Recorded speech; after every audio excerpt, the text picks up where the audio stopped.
Hello, movie lovers. Welcome home. My name's Amy Henserling, and you are listening to Watch This List Unplugged.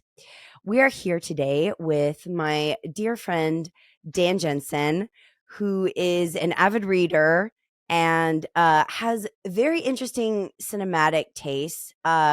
His four favorite films, actually, Dan, do you know them off the top of your head? Because I was looking at them yesterday and I was like, this guy is like all over the place with the taste that you have. I change them on a fairly regular basis because basically there's a certain level that once a movie hits that, it's amongst my favorite movies ever, and that basically stays where it is. Uh-huh. Um, but I don't know. Right now on Letterboxd, it's The Leopard Man, Yep, Dog that's Day first. Afternoon, Yep. Wild at Heart, and The Matrix Resurrections. Okay, so I think that everyone would agree, like having Matrix Resurrections and then having Leopard Man is like so different. And then you've got the Lynch in there, and you don't just have like a typical Lynch. You have Wild at Heart, and then what was the other one? Dog Day Afternoon. Dog The Day Lament. Afternoon. You out of everyone I follow is like I'm like I don't know what Dan would think of this movie. I don't I can't like I can't read you right off the bat, which is a compliment to you because I find it very fascinating. I don't know if you're going to give something like you gave Miami Vice 4.5, and then some movies I love you'll give it 2 stars, and I'm like, how do I predict what you're going to like? I don't know, Dan. I don't know. Well, thank you, but I think it's important to keep in mind that my star rating isn't a quality thing. It's just Oh. how likely am I to watch this again? That's basically the flat curve. Mm. So So it's I more of a rewatchability criteria it really thing. is. Okay. So it's not that you're saying necessarily this is a 5-star film. You're just saying how much you are likely to revisit. Yes, and how strongly did I respond to it? So Okay. something like The Seventh Victim, which we'll be talking about relatively shortly. The Yes. first time I watched it, I wasn't even sure how much I liked it, but I was absolutely sure that I strongly, strongly responded to it. And that counts for a lot for me. Okay. So how much does it move you basically? Basically, to some Okay. extent, yeah. Do you have like a favorite ever? Like, do you have a number one favorite? My favorite movie ever is Audition by Takashi Miike, You and don't it even have to isn't tell me who actually that's by. all that close. Sorry. I'm a big Miike guy. I've seen probably 37 of his movies, which doesn't sound like a lot Gosh. Yes, it in the does. context of 120 or whatever he's put out now. Okay. But Well, I have to ask why. What is it about Audition? I have seen it, so you can't, I have some context, but I'm fascinated. so the movie, in my opinion, is about how for the last 2 centuries men don't listen to women at all. And how she's basically forcing him to listen for the first time in his life. And Wow, Dan. there's there are these edits that you can see in their initial conversations between the two main characters in the restaurant, and it Mhm. looks almost like it's weird. It almost looks like it's defective editing or something, like he didn't get the match shots exactly correctly. But then in the post drugging sequence at the end, they played the scenes that were sort of elided from the whole thing, and it's whenever she's talking about her pain or her loneliness or her challenges, those are the ones that were edited the first time. So it's as if when he's falling in love with her, he's just skipping all of the things that are uncomfortable or difficult for him to hear. And it's only when she says, no, listen, seriously, you have to listen to me. And I love that movie so much for that reason. So what is that, since you're a man, right? And you're Mhm. saying this, what cuz I could imagine like a female perspective sort of saying like I love this movie because it makes men listen, but for you, what in particular speaks to you about that?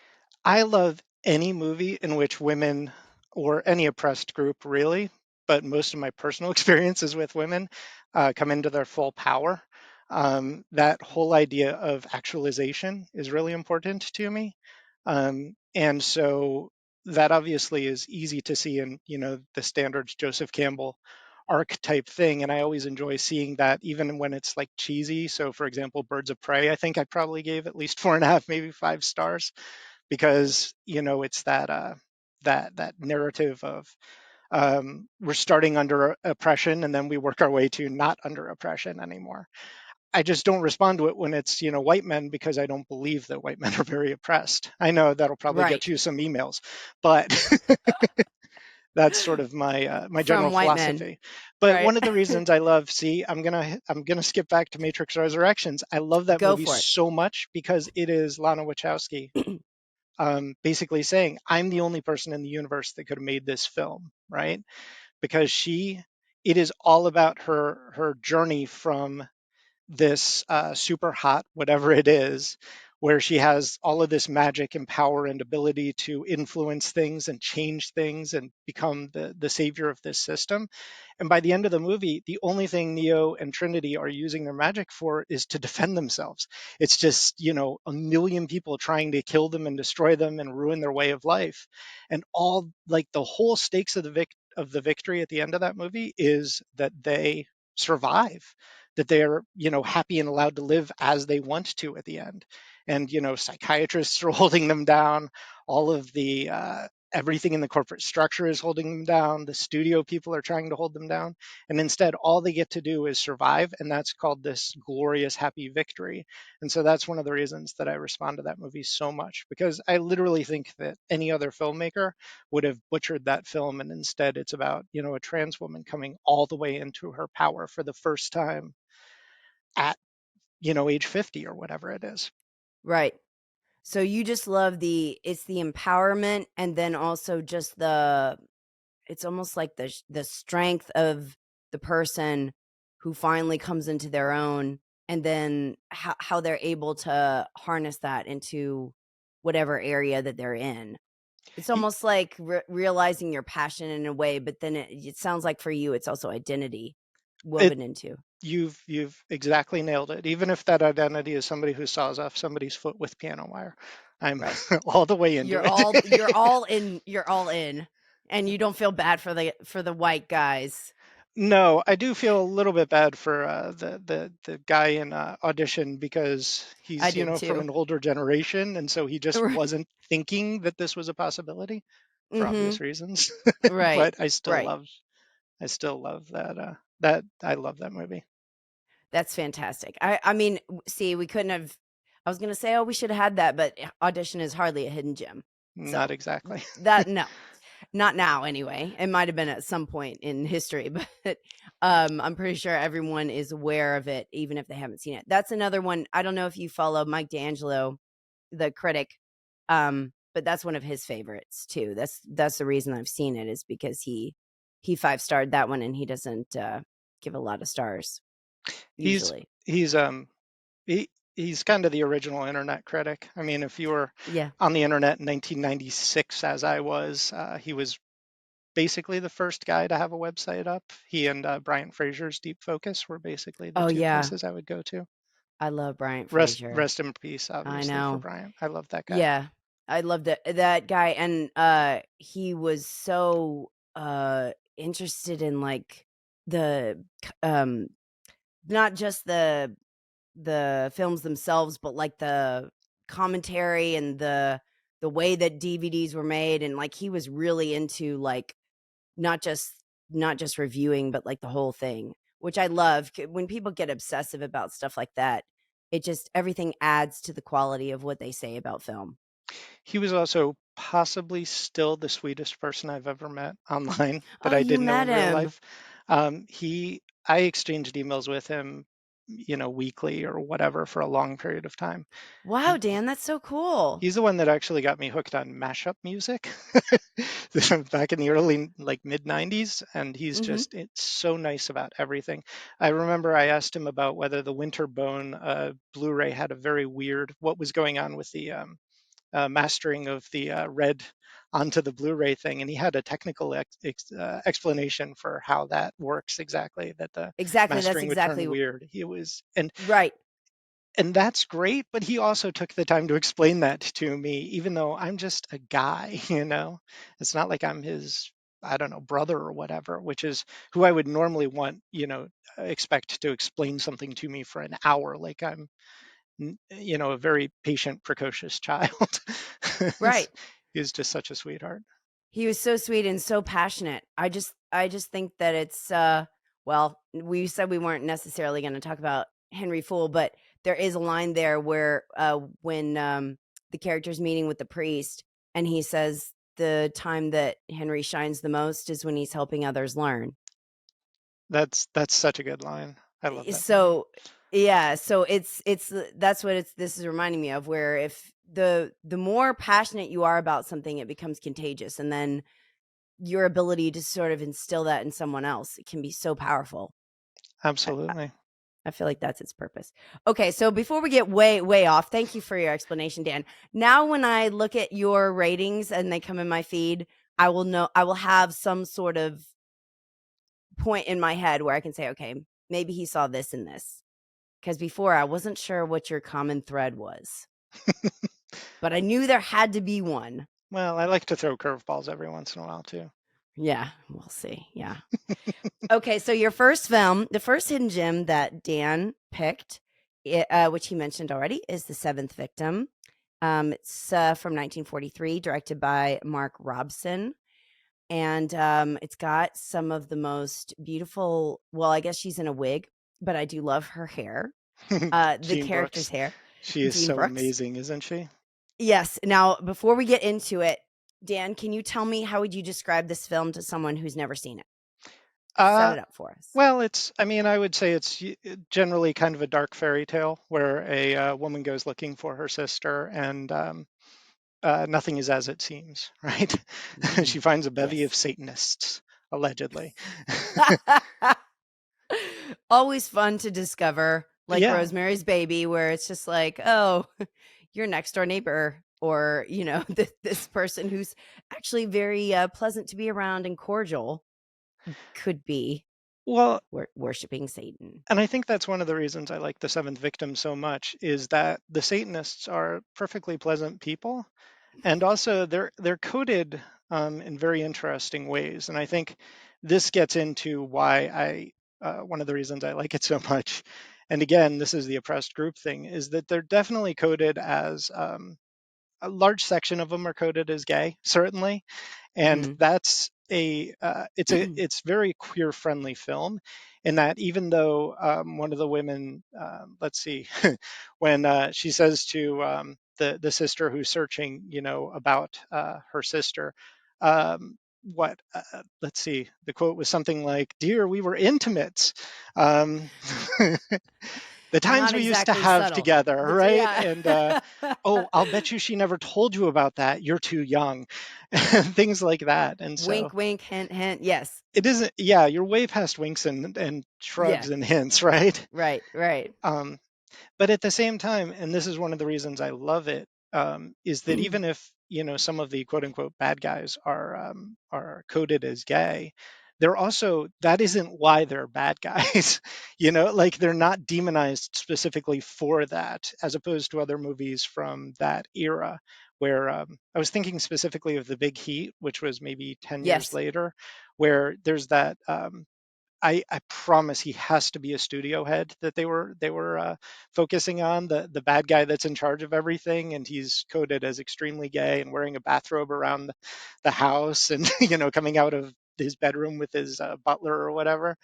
And so you just know that a lot of times that was just shorthand for these guys aren't These are trustworthy. guys are bad. Right. Whereas the seventh victim, they're all these people, and not to trust them, but they're just coded as people, like above everything else, and they're all kind of children, and they're all kind of ineffectual, and they're all interesting adults, but none of them are, reduced to whatever the most obvious version of themselves is. And so I very much enjoy that. And this is also, I think both of your picks are based on books, right? The seventh victim was actually based on a. It had a long tortured history as a set of screenplays. Um, Okay. And originally it was supposed to be taking place in an asylum in California, and there were supposed to be 7 victims and so on and so forth. I'm not even sure, with the exception of the fact that Jean Brooks' room is number 7 in that room. I'm not You're even not sure sure what how. the 7th victim even means in this context. I literally had that question when I was watching it. I was like, reminder to ask Dan, why is it called this? Because there's not really, I mean, to my knowledge, unless I completely missed it, that is not apparent. No, I mean, I count 2 victims. There may be a Yes. couple of others, but that's about Right. it. Um, Right. It's kind of an arbitrary title. it's a very arbitrary title. I mean, no more arbitrary than some of the, well, it's always difficult to know exactly how people title these things, right? Mhm. But to title it The Seventh Victim and not have a seventh victim is very interesting. It's kind of like or unless it's like you said, where it went through so many iterations and revisions that they eventually just lost that part of it completely and then didn't bother to change it. That is my understanding of how that screenplay worked. Okay. So it went through a lot of changes. Now when did you stumble upon this? When did you first see it? So this was Criterion's third big collection of movies, was the Val Lewton horror collection, back when they first opened the channel. So I think it would have been July a couple of years ago. And so I just tore through all of those pictures, and I love most of them. I love those movies so much. That's probably still my favorite Criterion collection, um, Yeah, I was gonna on the say we channel. can't really talk about either movie without mentioning Luton, as the producer. Yeah, Luton, and also Mark Robeson was obviously his the second to Jacques Tourneur for a lot of those other films, which we'll get to one of those in a minute. Um, Right. but one of the things I love about Luton is that he does seem so very live and let live and queer friendly and existentialist, and just very much not what that studio system was interested in. You would have thought. The other thing that I really love about this movie and the next is that there are so many scenes of women talking. It is Yes. unbelievable. I'm sure you noticed. Yes, and I read that in your review too, that you were like, "Is there a movie of this time period where it's literally, like, just women and there's not a lot of men?" I mean, there are that they come in, but it is very female centric for sure. Um, the One of the times I watched it, I did actually count up the various scenes, and I don't have those notes handy, but it was the scenes where 2 women were talking outnumbered the scenes where 2 men were talking by something like 12 scenes to 4, which was just so nice to see. And it's 1943, right? So that was probably very uncommon at the time I think it was, tragically, I'm beginning to think that was more common then than it is now. than it is now. Um, but that's just Uh, my feeling digging through all of these various, noir movies. yeah, it's kind of I had this sensation when I watched 8 Women, Frank's hidden gem that he picked, where I mean, there's literally no men in that, at all, but it does, feel different, and then when you know it's a male director, that sort of adds another interesting layer, just like here, where it's like it's a male director, and so the vision is that, but somehow it gets it right. Allman is a weirdly feminist kind of director in that. Obviously, also come back to the Five and Dime, Jimmy Dean. Jimmy Dean is also mostly women. He he understood something. I think he's coming at it more from an intellectual standpoint about, these women's conversations are way more interesting than men are giving them credit for, as Mm, opposed to something like Luton movies, where I really feel like the women are definitely central because he thinks that they make good protagonists. They're mm, representing something a little bit more challenging than, Jan, white handsome guy going skipping blithely through whatever trouble he stumbles into. You know what I mean? right. Kind of like noir. I mean, noir is always there's always a male at the center of that one, unless it's like, there's a femme fatale character usually, but it's not usually a female protagonist. in that genre? Sometimes. I just watched Robert Sidemak's The Phantom Lady, and that also Oh, is yeah, you mostly a told me to see female. that. I think Yeah. you'll really enjoy it. Yeah, I saw that you reviewed that recently too. And that's on the Criterion channel right now too. I think it might be, or it might have just fallen off. So No, it's hopefully gonna it'll come fall back if it off. is. It's gonna fall off in June. I have a Ah, little bit of time, Dan, okay. Well, that's good. I'm very remaining. happy to hear that. I know. The I need to the, get on it though. You're right. the rest of the Sidemac movies fell off. That was why I wasn't sure. Oh, okay. I have that. I have a list every time the Criterion, each month it'll say leaving, Hmm. May 31st or whatever. Um, I will always write down the ones that I need to get to before they leave. And I remember you suggesting it, and then I saw Phantom Lady was only going to be there for a little while longer. But I like the title too. Just kind It's of, it's intriguing.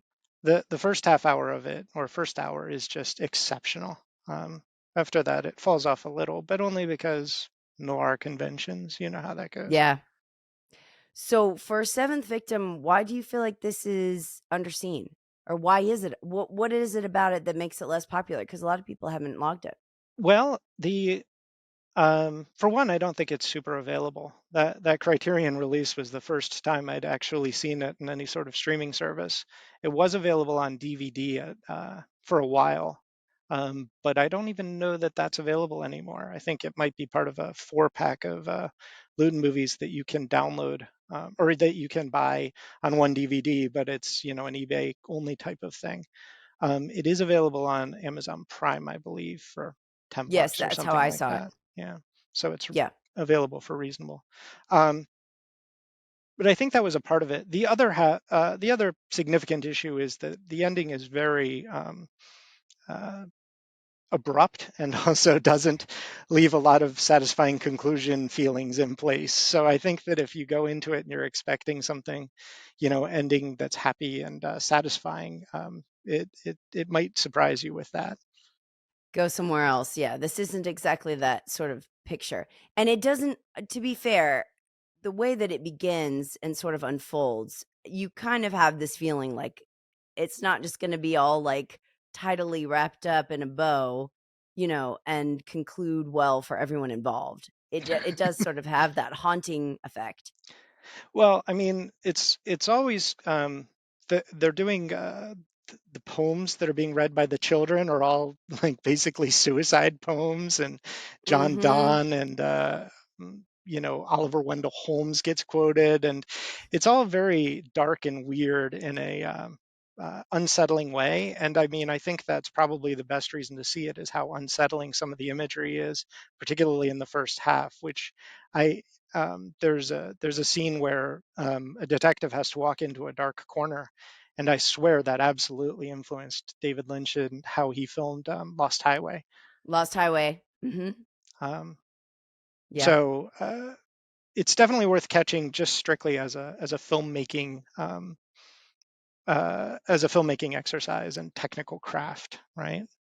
Right, and it's very deep in its themes. I read an article about how it's, like, very nihilistic, and then also the whole thing about, the queer perspective as well and influence, but they had a good chunk about nihilism and how the central character is treated, and then how she sort of acts non-traditionally as soon as we meet her. It's not exactly what you'd think. And so it's a very compelling movie in that sense because it's constantly making you question what you think is about to happen. And then it's like, nope, that's not what's going to happen. Yeah, You know? and also they brought back, and I'm blanking on the actor's name from The Leopard Man, still a Yes. psychiatrist here, and but Yeah. in this case he's even worse, like more useless than he was in The Leopard Man, which is a fairly high bar. Um, Yes. because he says, they say, "Oh, I hear you deal with dipsomaniacs, alcoholics," and he was like, "Yeah, I can't even do that anymore. Read my book." Right? Like, I'm a full charlatan. I guess I've given up on being useful anymore. So, I don't really care about anything ever. Yes, it is. And you're right. Well, we'll go straight into it since you mentioned it. Dan, his next movie is The Leopard Man, um, from 1943 as well, actually. So they're in the same year. They both have Gene Brooks. as well. And Yes, this one is by say the director's name because I like the way you said it. Jacques Tourneur. Jacques Um, Tourneur. I feel like it he, should be but French. Mark Robeson, the director of Seventh Victim, was the DP on this. So, Awesome. So there's a lot of parallels there. Now, this one you have is your number one favorite film. So set this up for us. I want to know what you love. well, again, to go into the general themes of women and how they react to these sorts of things, it's a fascinating picture, and I guess here I should set it up by saying it's based on a book called The Black Alibi by Cornell Woolrich. And Mm-hmm. the book is fascinating in exactly the opposite way that the movie is fascinating, in that the book is about, it's basically a Jack the Ripper style serial killer story where it is, I think, probably 5 victims. And it's these women go out and then they get murdered. And an American guy that happens to be visiting. And I suppose I should mention that it takes place in South America somewhere instead of New Mexico, as the New movie Mexico. does. Um, Mm-hmm. and so this American goes out, solves the murder with the help of one of the women, and kills the bad guy. The first 3 killings are taken directly from the book in the movie. They basically track exactly perfectly up until that point. The interesting thing about the book is that it only gets good after that. That's the part where the book actually comes alive, because it has these Okay. 2 stalking sequences where the killer stalks one woman from a friend group, and then the sort of would-be detective guy stalks the killer using the other woman from the friend group. And so it's these 2 nicely symmetrical mirror image scenes with each other. And it's a wonderful ending to the book that's very tense. The movie, on the other hand, goes in a different direction with the killings, and I don't know. It's more conventional in one way, but it's also it relies more on female agency, for example, than the movie does, or than the book does, rather. I apologize. And so I really like the movie from the standpoint of it has mostly native actors. It isn't this completely whitewashed whatever. Yeah. And it has that vibe too. The music and the setting are very, very key to the atmosphere setting. Like you feel like you're transported. So I think this is where I should bring up Ardell Ray, who's one of the great unsung heroines of or female characters of old Hollywood that never gets anything like the appropriate amount of credit. She is the woman that Val Lewton, I guess she was in a relationship with Dalton Trumbull at one point, or Trumbo, and Wow. in Yeah, fact Trumbo. helped write Johnny Got His Gun, but then had all of her credit sort of removed from that. But they have her Wow. names and notes on a lot of the actual uh, manuscript pages, and she did some of the chapter outlines for him. And I guess she extricated herself from a relationship with him, which is how she ended up, being erased from history. But Mm. apparently Luton would just send her places. He would say, all right, we're going to make this. And so I need you to go to New Mexico and figure this all out for me. And so she actually took his extremely expensive camera, I guess, went down and shot everything that she needed to shoot, sort of picked up all of the local flavor, came back, had all of the sets constructed to look like all of the photographs that she took. And then she's the one that sort of Wow. put it all together for him. So So it wasn't even shot there. it was shot on Hollywood sound stages that were reconstructed from That's her photographs. incredible. I definitely wouldn't have known that. I It looks very authentic and It feels that way. it has a very New Mexico or Mexico or just South American flavor. It's South not, American flavor. yeah. Mhm. And even their dialogue and just everything, I wasn't expecting it at all, and because I associate this with, cat people, obviously, and, I Walked with a Zombie, those 2 which I had seen. So this was the last one sort of in that trilogy that I wasn't familiar with, coincidentally. So and it is very different in tone than those 2. Yeah, I mean, I think you can definitely tell the how it was more set up by women than I Walked with a Zombie or Cat People. Get people. Cat People I like a lot. I Walked with a Zombie I might even like more in terms of the actual design and implementation, but the fact that it's Jane Eyre is still kind of whatever, right? It's Right. it's kind of Right. icky that they end up killing a couple of the characters and doing what they do to make things end up in the happy place that they end them in. Yeah. I Walked with a Zombie, I wasn't, that was the first one I saw, and I was kind of underwhelmed by, and then Cat People, like, really blew me away. That one, I don't know. I just thought it was so, gorgeous, just the way it's shot and the shadows and the lighting, and And I mean, besides it being extremely queer too, which makes it y yeah. um, Yeah, I wonder if I mean, do you feel like are these that way because of Luton's influence? Is that it more so than the director? so I think so, because I think that that extends through most of the other pictures that he did. Luton did? It's Yeah, like 14, I think, right? I think he did 14 total.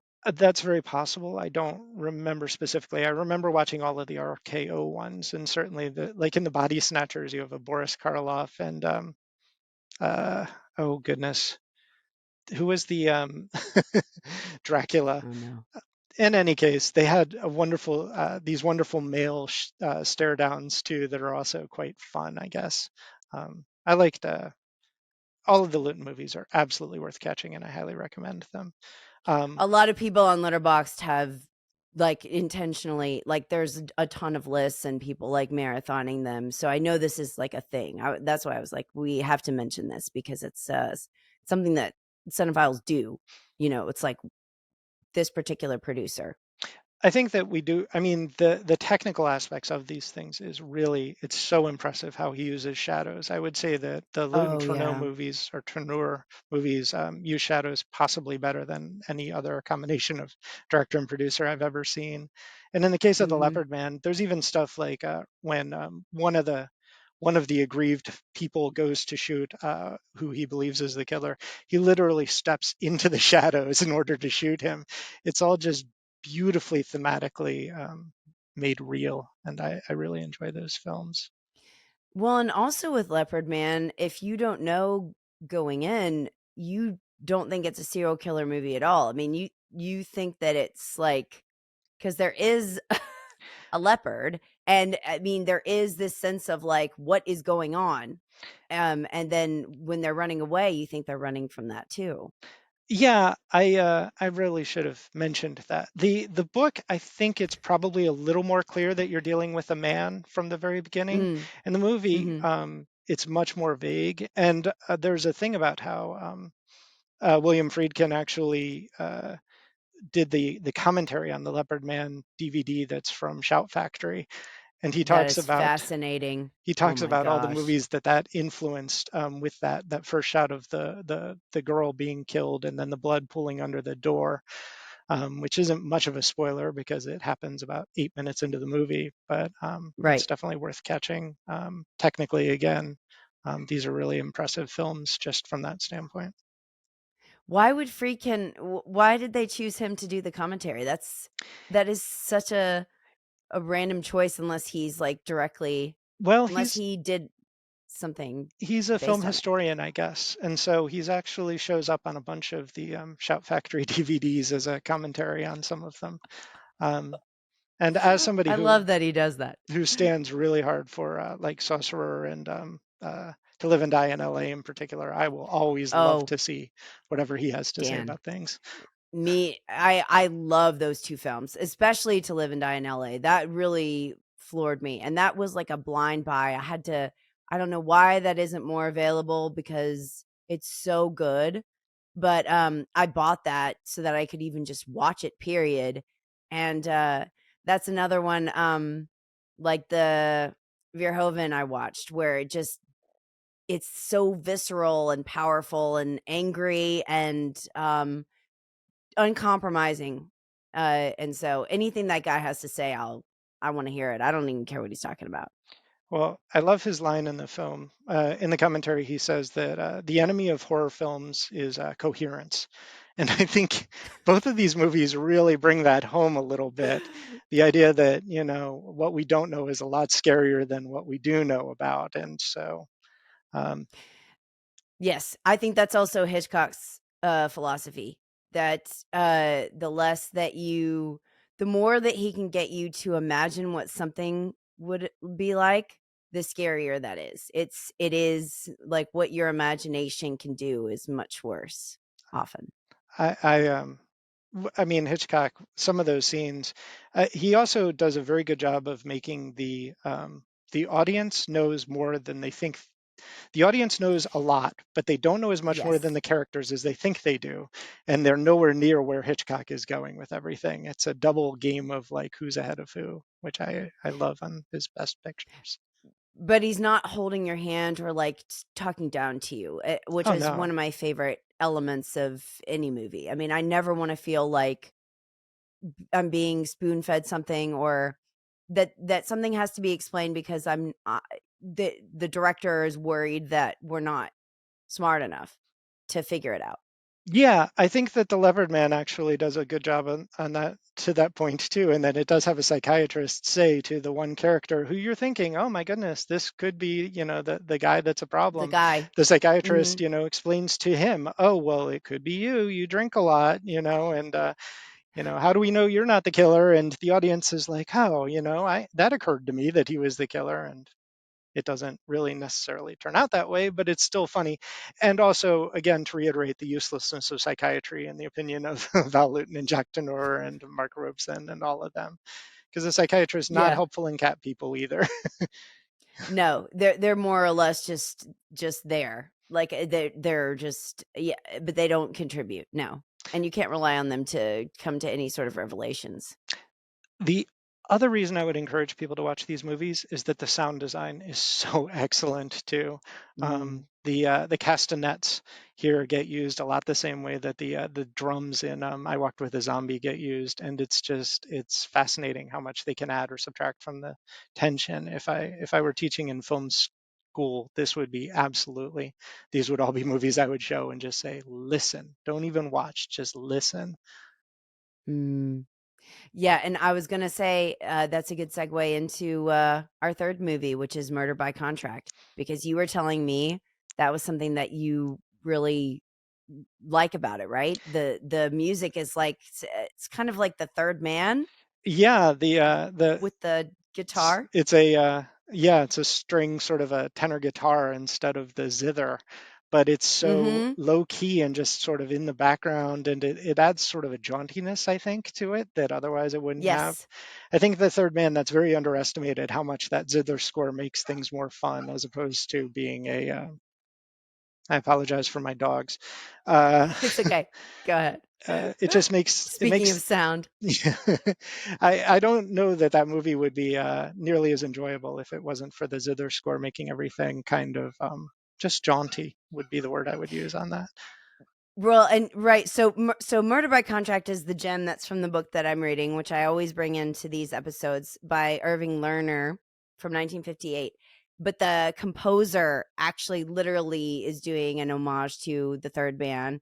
And then it does have this way of sort of, because this is a noir, it is very serious. People are getting killed, but it sort of endears you to the characters in a way because the music puts you into a relaxation state.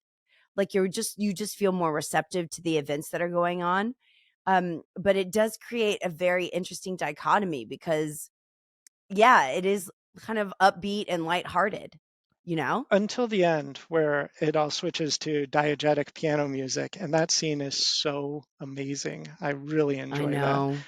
I'm a big I fan of know. diegetic sound, and that one is one of the best I think I've ever seen. So when you talk about sound design, you're talking about like the decisions that they made in terms of the instrumentation. Like, you mean like the unique ways in which it adds. Yeah, just the blending of sounds that would generally be extra to the action, but instead using ones that are used in the action to sort of drag you in, kicking and screaming, to the reality of the film, even though it has a lot of these same effects that it would if it was a score that was overlaying it, right? So, Right. particularly with I Walked with a Zombie, for example, or the castanets in The Leopard Man, those drums, they're there to make you uneasy, but or the castanets, but at the same time, they are in the movie. You're seeing people perform them most of the time. And so it's also making you feel more like you're one of the people that's in the film being made uneasy by the drums or by the castanets. And so it's a very Right. tight, it's a very good way to draw people into the reality of the film.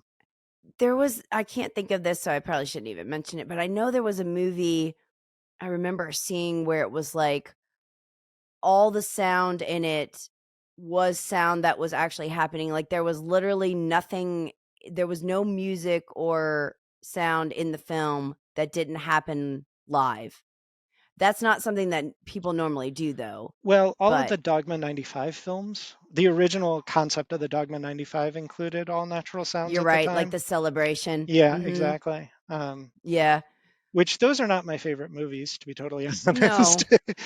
I, Good lord, I'm not endorsing it in any way. I think That's another one that I blind bought that I want to, like, toss over a cliff. so. I Sorry. saw that at Toronto Film Festival on the first night after we flew in, and Dan. we flew. That was 2002 or something, and we flew in, Mhm. watched that, and my friend and I looked at each other and we were like, we might not make it through this festival. Like we might just have to I go if that's what this is going I to be wanna like. go home. Yeah, that was also, something that Von Trier came out of, right? If Yes, I'm not mistaken. exactly. Right, so, yeah, if you know if you guys don't know anything about this, this is like it's almost like extreme reality cinema, where they're also doing the handheld thing in that movie and a lot of those, so it wants you to feel as much as humanly possible that you are present in the room, literally, but it instead of it doing like having like a found footage Blair Witch Project sort of thing, it's more that you're just very disturbed. It has like a I don't know how to even describe it. I think it does a very good job of creating its own artificial thing. I mean, it makes it very clear that you're watching a movie, even though it's, giving you all of these hallmarks of quote unquote Trying to realism. Yeah, good point. I It prefer, it does feel that way. no, I'm sorry. I No, go prefer ahead. Yeah. to speak of the extremely difficult cinema that I always seem to come back to. I prefer when Von Trier went a little bit even more nuts with Dogville, where it's that extremely performative aspect of Artifice. things. Yeah, exactly. But that movie, is one of those that just kicked me in the teeth at the time, and I still can't say enough good things about that. So That's you and D'Angelo again. Yeah. That I saw that movie also because of D'Angelo. I did not, but I think it's because um kind of going back to Hartley in this way where things could get so stilted and so artsy that I can't go with it any further. Like Dogville is an extreme example, like you're saying. What you like about it is what I didn't like about it, but it is sort of at least admitting right off the bat that this isn't obviously real. Like it's aware of itself enough. I think it's fairly clear on the I'm I really dislike allegories, but I always kind of am amused by metatextual type things, and so that's a very weird Mhm. disjunction in my personality. I freely concede. But one of the things that Dogville does is, when the one character said, that the notebook is filled with his wicked little sketches, you say, well, that is this movie. Almost everything in that movie could be brought back to the fact that Lars von Trier is torturing his actors live on Yes. set. And Yes. everything that he's saying about, how humans treat each other is right there in the movie with him treating his humans that way. And Yep. so I think that clicks with you or it doesn't, right? And Von Trier is kind of always coming from that point of view. I mean, Antichrist and not Breaking the Waves, but Dancer the in the house Dark. that Jack built, Oh, the House of Jack. Dancer in the Dark. Yes, it's almost like these are all his little notebooks coming to life. Like the guy was journaling for years about the stuff that's in Antichrist. Like when he said he was so depressed and suicidal and just going through it, and here we go, here it is. And so that's that's probably the ultimate, like, I wrote this in my journal, and I'm going to torture you all with what I'm tortured by sort of person. Very much agreed. Yeah. Don't know how we got to, well, we got to him from Murder by Contract, which is a stretch, but I was going to mention also Murder by Contract is one of Scorsese's favorite films, and it is a very, very tight noir. It's not long, and it's I think very special because of it's one of those movies that sort of sets a template for, like, Tarantino, where you have the philosophical hitman, or you have this sort of, banter. I love the banter in this movie between him and George and, like, his handlers. So there's a lot of things in it that you're like, "Oh, well, I've seen this before," but at the time, I'm sure that that wasn't popular as it is now. Now you see it in everything. Yeah, I agree. And Friedkin actually says that he thinks that The Leopard Man was influential on Pulp Fiction because of the way that it changes from victim to victim through by way of Margot Mm, as Coco walking from person to person. And I did want to bring up Coco. How good is Margot as Coco in this movie too? I know. She's so intense and so my goodness. Yes, yes. The energy is palpable. Let's just say that. And I it's interesting that she gets a full performance, Gilda or this Gun for Hire style, where, they actually give this woman the ability to do this. And obviously she's Hispanic as opposed to Rita Hayworth, where they did all of that effort to make sure that nobody ever suspected her of being Hispanic. And that's one of the reasons I Right. like this movie is because it lets, Native people be Native. It lets Spanish people be Spanish.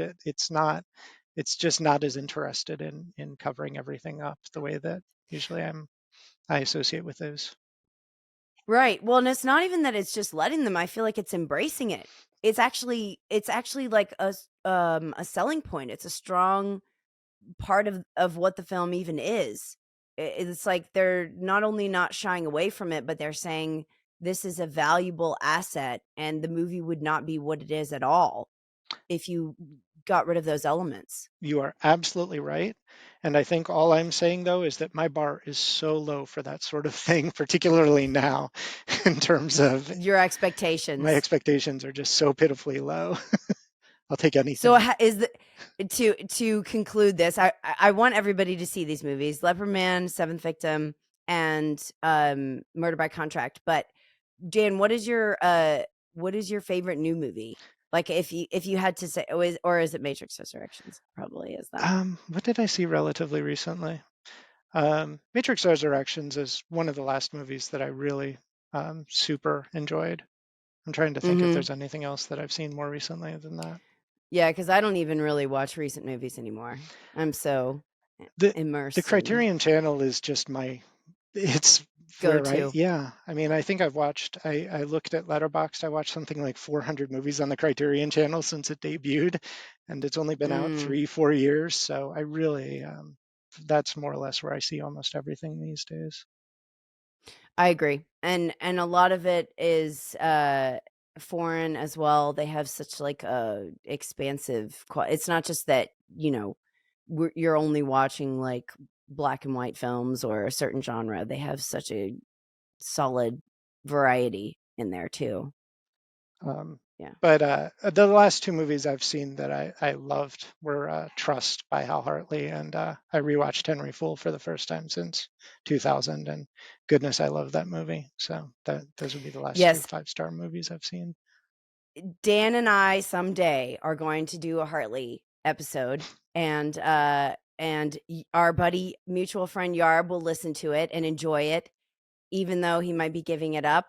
I have to give a shout out to him when we talk about Hartley, because he did not love the movie that I did, which is Surviving Desire. That's still my number one, although I do love Trust very much. And then Henry Fool is your first, right? Absolutely, Henry Fool and then That's the Trust. one that you might But think. I Yeah. actually ordered a bunch of discs from halhartley.com They don't have the Henry Mm. Fool trilogy, but I ordered all the rest of them, which are phenomenally expensive, annoyingly. But they should be arriving sometime later this week, and I'm going to watch all of those too. So more updates to I come need on to that. watch I think I just have the major ones left are The Unbelievable Truth and Simple Men. Is that what it's called? Simple Men? Um, yeah, have you seen Yeah. the one about the retelling of Beauty and the Beast from 2000? I can't remember what that's called. With Sarah Polley. Yes, I haven't seen that one. That one I'm looking forward to. Okay, yeah, that one looks insane. I don't remember the title of it right now, but it's also a strange title. But the fact that he did that, if you look this movie up on Letterboxd, the cover photo is just crazy. Like it's like, what is going on here? But it's aware of itself, so like he always is. So that should be intriguing, Dan. We, if I will be more than happy to discuss Hartley with you anytime. Just ask. I would love it.